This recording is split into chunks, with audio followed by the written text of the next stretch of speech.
जय हिंद। चलिए आज हम देखेंगे ऐसे 5 एग्जाम के टिप्स जो एग्जाम में जाने से पहले आप उस चीज को फॉलो कर लेंगे और टॉपर कैसे उस चीज को फॉलो करते हैं सारा इस वीडियो में देखेंगे। इससे पहले आपको बता दें कि अगर आप ये एक दिन पहले भी देख रहे हैं, घंटा पहले भी देख रहे हैं तो कोई फर्क नहीं पड़ने वाला। ये आपको ये टिप्स काम ही देगा।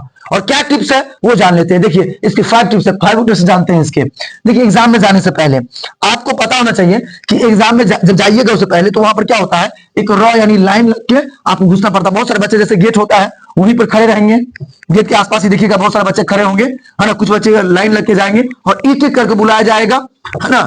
थोड़ा सा आपको चेक किया जाएगा, थोड़ा सा, ठीक है। उसके बाद अंदर जाने दिया जाएगा। तो आपको बता दें कुछ बच्चे क्या किए हैं कि जैसे स्कूल था तो स्कूल के कैंपस से थोड़ा दूर थे वो, ठीक है। और इस फेरा मना रहे कि बच्चे सब वहां पर, जैसे ये मोबाइल है तो बच्चे सब ऐसे ऐसे ऑब्जेक्टिव को देखता रहेगा, है ना। क्या समझे, ऐसा कुछ नहीं होता है, पेपर लीक वगैरह सब कुछ नहीं होता है। आपको सिर्फ ओनली फॉर जो पढ़ के गए अपने पर विश्वास रखना है, ठीक है, दूसरे पे नहीं, है ना। तो नहीं तो क्या हो जाएगा कि आप उसके फेरा मारा जाइएगा, हो सकता है कहीं लेट हो जाए। और कितने बच्चे कहता है कि इतने बजे एग्जाम के मतलब क्वेश्चन लीक हो जाएगा तो इतने देर तक रुको उसके बाद जाना, ऐसा कुछ नहीं करना भाई। घुसने भी नहीं दिया गया है इंटर के एग्जाम में, है ना। जब लेट हो जाता था तो घुसने भी नहीं दिया गया है, इसलिए समय से पहले पहुंच जाए, है ना।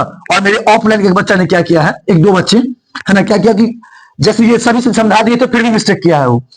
ये बाउंड्री के इस पार खड़ा हो गया था, अब इस पार खड़ा हो गया बाउंड्री के। अब क्या हुआ कि वहां से टीचर ने समय पूरा गेट लगा दिया, जब ये गया दोबारा कहने के लिए तो उनको नहीं जाने दिया गया। तो ऐसे गलती आप ना करें, ठीक है। अब देखते हैं एग्जाम में जाने से पहले, है ना, आपको यह सुनिश्चित कर लेना होगा, यह जानना होगा अपने आप के, पूछिएगा कि आपसे सभी जरूरत के सामान ले लिए हैं, है ना। क्या क्या, पेंसिल यानी पेन पेंसिल, है ना, एडमिट कार्ड, कोई आइडेंटिटी कार्ड ले लीजिए, नहीं भी लीजिएगा आइडेंटिटी कार्ड तो चलेगा, ठीक है। और कोई भी प्रतिबंधित सामान जैसे मोबाइल, है ना, इलेक्ट्रॉनिक डिवाइस, चीज पुर्जा, यह सब ना ले, है ना। शूज अलाउड रहता है लेकिन वहां पर खुलवा दिए चेक कर लिया जाए, किया जाएगा आपको, है ना। जैसे घड़ी है, वॉच है, सिंपल वॉच आप ले सकते हैं, लेकिन जो डिजिटल वगैरह वॉच होता है, डिवाइस होता है ना, कहने का तो जो स्मार्ट वॉच होता है वो सब मत ले जाइएगा, वो आपको अलाउड नहीं करेगा। इसलिए मैं पहले आपको बता दिया इलेक्ट्रॉनिक डिवाइस, ठीक है, तो साथ में नहीं ले जाएं, ठीक है। चलिए थोड़ा सा आगे बढ़ते हैं। देखिए टिप्स नंबर 2 पर आपको एग्जाम में जाने से पहले बता दिया आपको, ठीक है। अब देखिए आंसर शीट को कैसे भरें। जो आंसर शीट रहेगा, देखिए टीचर जो है वो आपको उपस्थिति यानी जो उपस्थिति है उनको आप दर्ज करवाने के लिए वो आपको वो खुद ही मतलब साइन करवाएंगे, है ना। यहाँ पर क्या भरना है वो बता भी देंगे आपको, और उनका बात थोड़ा ध्यानपूर्वक सुन लीजिएगा, ठीक है। सबसे पहले आप जाएंगे यहाँ से और अपना जो सीट मतलब एडमिट कार्ड पर जो नंबर आपका मतलब नंबर लिखा हुआ होगा, रोल नंबर, है ना, उस नंबर को देख के आप जहां पर बेंच होगा उस पर देख लीजिएगा, वहां पर जाकर बैठ जाइएगा, है ना। सुनिश्चित करें और बातचीत ना करें, किसी के साथ बातचीत करने की कोशिश ना कीजिएगा, आराम से बैठ जाइएगा, ठीक है। उसके बाद जाओ आपको फिर टीचर आएंगे, है ना, शिक्षक आएंगे आपके वर्ग में, तो आपको बता दिया जाएगा, थोड़ा सा आपको बताएंगे कि यहाँ पर ये भरना वहां पर भरना, वो सुन ले अच्छे से और भर ले, ठीक है। वैसे भी आपको ट्यूशन टीचर बता ही देते हैं, ठीक है। चलिए देखिए उसके बाद ओमार को कैसे भरे। ओमार को आपको अच्छे तरीके से भर लेना है, ओमार को, है ना। थोड़ा सा कितने बच्चे हैं जैसे ओमार को भरते हैं तो ऐसे ऐसे करके थोड़ा सा इधर कर देते हैं, इधर कर देते, ऐसा ना करें, प्रैक्टिस थोड़ा कर लें ताकि आपके लिए बढ़िया रहे, ठीक है। कॉपी कैसे लिखिए, तो आपको हमने इससे पहले कॉपी का वीडियो आपको मतलब बना दिया था और दिया भी था, तो डिस्क्रिप्शन में लिंक है, वहां से देख लीजिए कॉपी कैसे लिखे, ठीक है, बिहार बोर्ड में। वैसे आपको थोड़ा सा हिंट देते हैं कि जब कॉपी लिखिएगा तो मतलब गौर कीजिएगा, जैसे ये जैसे इसमें एप्लीकेशन लिखे हुए हैं तो आपको थोड़ा दिखाने का नजदीक आइए थोड़ा, है ना, यहाँ पर दिखाने का प्रयास करते हैं। देखिए जैसे ये है तो हमने क्या किया है, +2 हाई दिनांक विषय, और कैसे कैसे लिखना है आपको, थोड़ा सा इधर थोड़ा सा छोड़ना है, थोड़ा इधर छोड़ना है ताकि वो नंबर बैठा सके, ठीक है। कोई भी कॉपी लिखिएगा, अच्छा एक पर्सन के बीच में जब आप लिखिएगा पर्सन के बीच तो एक आप जरूर दीजिएगा, है ना, ताकि अच्छा रहे, ठीक है। और पर आगे आप चेंज जरूर करें, इससे आपका क्या होगा कि कॉपी जो लिखने का स्किल है वो थोड़ा सा मतलब अच्छा लगेगा, टीचर मार्क्स अच्छा देंगे आपको, ठीक है। तो इसमें कॉपी लिखने का बात हो गया, इसमें हम आपको बता दिए थे। चलिए अगला टिप्स देखते हैं, ठीक है, क्योंकि समय कम है तो वीडियो को उतना लंबा नहीं ले जाएंगे, सिर्फ थोड़ा पर्पस के हिसाब से समझाएंगे आपको। अगला है कि सेम टू सेम कॉपी लिखने का प्रैक्टिस करें। आप घर पे ही प्रैक्टिस कर ले। बहुत बच्चे को देख रहे हैं वो सोच रहा है कि मतलब चलो ना बोर्ड में लिख लेंगे, अभी प्रैक्टिस नहीं कर रहा है, मॉडल सेट नहीं लगा रहा है वो, है ना, क्वेश्चन बैंक को नहीं देखा, चलो देख लेंगे बाद में, ऐसा गलती ना करें। मॉडल सेट को लगाएं और समय को निर्धारित कर लें, बार बार कह रहे हैं इस बात को, निर्धारित करके चेक करें क्या बना पाते कि नहीं बना। 1 घंटा के समथिंग में आपको कॉपी वो ले लेगा, वो मार ले लेगा, ठीक है। तो आपको डिस्टर्ब हो जाइएगा वहां पर, किसी का भरेगा किसी का नहीं भरेगा, लेके चल जाएगा, आप वहां पर जमा रहेगा नहीं वो मार, जैसे यहाँ पर तो वैसे नहीं रहेगा, जैसे ट्यूशन संस्थान में रहता है, स्कूल संस्थान में वैसे वो ले लेगा वो मार, ठीक है, तो आप वैसे ही रह जाओगे। तो ऐसी गलती ना करें। आप जैसे ही प्रश्न को हल करें, जो शॉर्टलिस्ट प्रश्न हो, जो आपसे जल्दी बन जाए ऑब्जेक्टिव, उसको बना ले और उसको फटाफट भर ले। अब मान लीजिए जैसे 30 बनाया तो 30 को भर लीजिए, और उसके बाद जो 20 बनेगा, है ना, हो सकता है कि 5 को जब आपको भर पाए तो कॉपी छीन ले, समय ना बच पाए। तो इसलिए अगर वैसे कीजिएगा तब तो सब बनाते रह जाइएगा, समय खत्म हुआ, घसने के बाद काम को छूट गया। ऐसा गलती ना करें। ठीक है, मेरी बात को समझ रहे हैं आप? चलिए थोड़ा सा आगे बढ़ते हैं, है ना। पेन में 2 पेन इस्तेमाल करें, ब्लैक और ब्लू, और कॉपी लिखने का भी प्रैक्टिस जरूर कर ले। कोई भी ब्लैक और ब्लू पेन का इस्तेमाल कीजिएगा, है ना। ब्लैक से आपको हेडलाइन देना है, और जो महत्वपूर्ण बातें हैं, जैसे कुछ बढ़िया स्टेटमेंट है किसी का, तो उसको क्या करें, अंडरलाइन जरूर करें। ठीक है, उसके बाद ब्लैक और ब्लू, ब्लू से आप क्या कीजिए उसको, और ब्लैक से हेडलाइन दीजिए, ब्लू से लिखिए। ठीक है, चलिए थोड़ा आगे बढ़ते हैं। देखिए एक बात और ध्यान रखिएगा, जो डायग्राम हो, डायग्राम पे यानी कहने का होता है फिगर पे, है ना, ग्राफ पे और कंस्ट्रक्शन यानी रचना पे, इस पर आप स्पेशल ध्यान रखें। और ये सभी को पेंसिल से ही बनाइएगा, है ना, जो बनाइएगा पेंसिल से ही बनाइएगा इसको। ठीक है, ग्राफ, कंस्ट्रक्शन यानी रचना, और उसके बाद आपको, है ना, और डायग्राम। ठीक है, इस सभी को आप पेंसिल से ही बनाइएगा। इनके जो नाम है वो आप पेन से लिख सकते हैं। ठीक है, और नीचे में आप उसका पेन से व्याख्या उनको कर सकते हैं, एक्सप्लेनेशन कर सकते हैं, उनको एक्सप्लेन कर सकते हैं आप। ठीक है ना, चलिए आगे बढ़ते हैं। अगला तथ्य आपके लिए जो है ना, टिप्स नंबर 4 होगा कि एक बात ध्यान रखिए, है ना, मानसिक रूप से रेडी हो जाइए आप, क्योंकि एग्जाम का आपको 1 से 2 दिन बचा है। आप हो सकता है कि आप उसी दिन देख रहे हैं तो एग्जाम देने ही वाले हैं आप, तो मानसिक रूप से रेडी रहिए, है ना। कितना होता है कि मतलब आपको डालेगा किस प्रकार लेवल हार्ड होगा, लेवल स्लो होगा, भाई कुछ नहीं होगा। आपने जो पढ़ा है मेरे भाई, उसी के अंडर का सिलेबस होगा जो आपसे बन जाएगा। और अगर अभी तक नहीं पढ़ा आपने तो प्लीज रिक्वेस्ट है कि अब थोड़ा बहुत और मेहनत कर लीजिए, पढ़ लीजिए, है ना, थोड़ा सा देख लीजिए क्वेश्चनों को। ठीक है, और बहुत बच्चे क्या करते हैं कि देखिएगा जैसे ऑटो वगैरह से जा रहे हैं, हमें देखा है आंखों से ही, ऑटो वगैरह से जाते हैं कुछ बच्चा, है ना, यानी आपको समझाने का प्रयास करते हैं। थोड़ा सा अगले टॉपिक में इसमें, ठीक है, देखिए जैसे बहुत बच्चे जैसे कोई बाइस्मत कहने का थोड़ा बाइक से जाते हैं, कोई कार से जाते हैं, कोई बस से जाते हैं, और कोई ऑटो से जाते हैं। जो ऑटो से जाते रहते हैं वो क्या करते हैं कि उसमें बार बार उसे तो देखते रहते हैं, है ना। अरे भाई साल भर पढ़े हो यार उसी सिलेबस को, अब तू जो 10 मिनट लास्ट में देख लेगा तो क्या हो जाएगा, रटा जाएगा क्या, और वही लोग छाप देगा तो क्या, ऐसा कुछ नहीं होने वाला है मेरे भाई, है ना। इससे क्या होता है, माइंड जो होता है ना, हलचल मच जाता है उसमें। तो यही बात को हम समझा रहे थे आपको कि इसमें क्या होता है, दिमाग में हलचल आ जाता है, और इससे परेशानी आपको हो सकता है, पेपर पर इफेक्ट पड़ सकता है आपको। उससे पहले 1-2 घंटा पहले कुछ ना देखें, माइंड को रिलैक्स रखें कि क्वेश्चन आएगा तो उसको मन से भी जवाब दे सके।